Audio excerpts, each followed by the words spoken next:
So the question, in case there was anyone who couldn't hear it, isn't something lost when you recognize that someone is at fault and you don't get to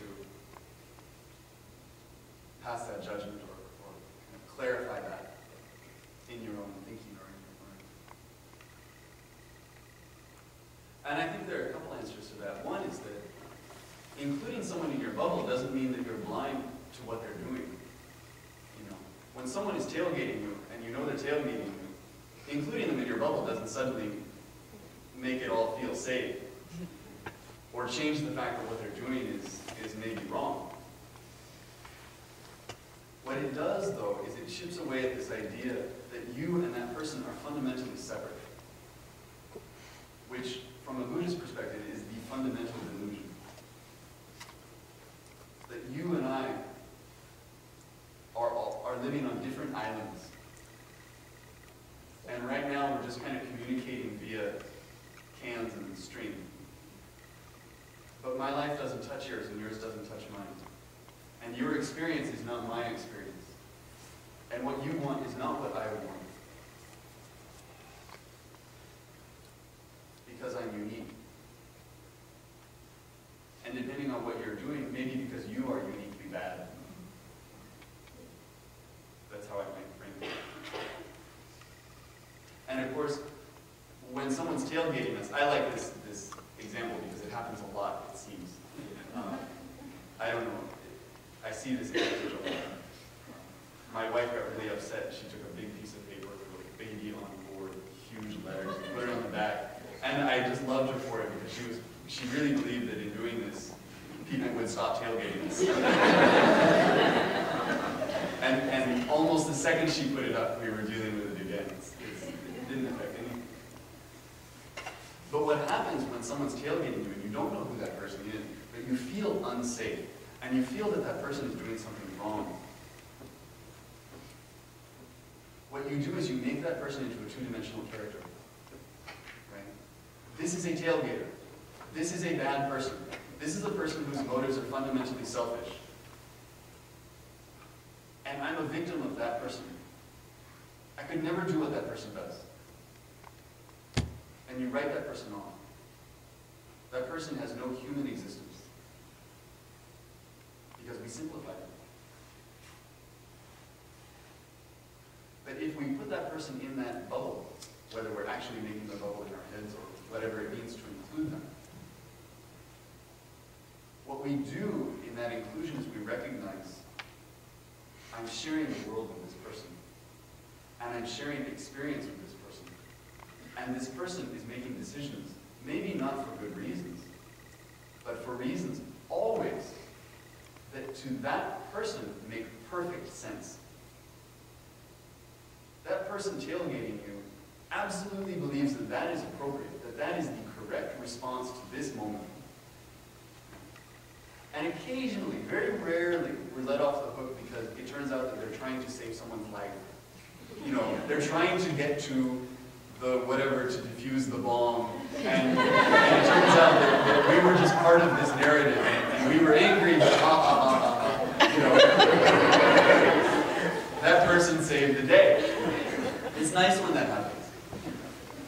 But more often than not, it's not that. It's that that person's story includes that you're doing something wrong. You're going too slow. You shouldn't have merged there. And so even if we believe that what they're doing is not appropriate, we can start to realize that they're making decisions for all the same reasons that we make decisions.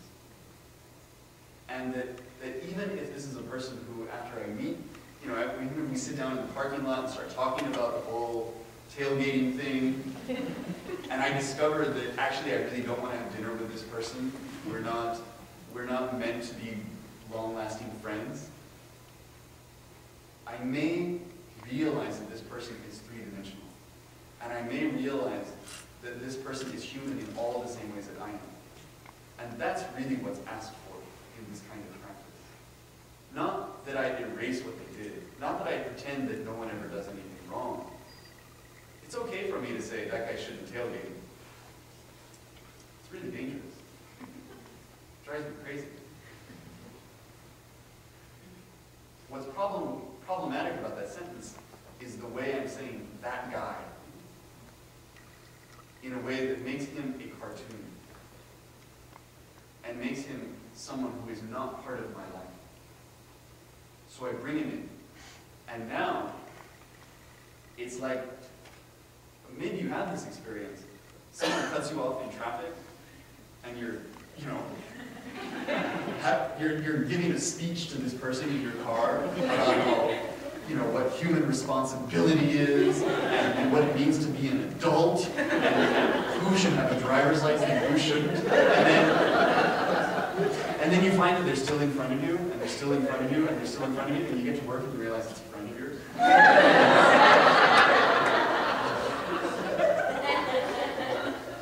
It changes the experience dramatically. You have to go back, and you might actually tell the person, you don't believe the things I just said to you. But you realize that the whole time, that person was human. More human than you were giving them credit for. There's a kind of favorite story that we hear in Buddhist texts of being on a boat in the river, in the fog, and you see a boat coming toward you. It's coming right at you. And you say, hey, I'm right here. You need to change course. And it's still speeding right at you. You just barely see it through the fog. And you start waving your arms and saying, hey, dummy, hey, what's wrong with you? I'm right here. But you can't get out of the way. And the boat's speeding toward you. And you're thinking, this person's malicious. This person's trying to kill me. What kind of person would do this? Is he deaf? Is he stupid? And then finally, the boat breaks through the fog and you realize no one's in it. And everything dissipates. And all of that anger and all of that judgment that you had for the person steering the boat has no place to go except to disappear. I think it's the same when we realize that there was a person in the boat and that that person was really a person. That's my understanding.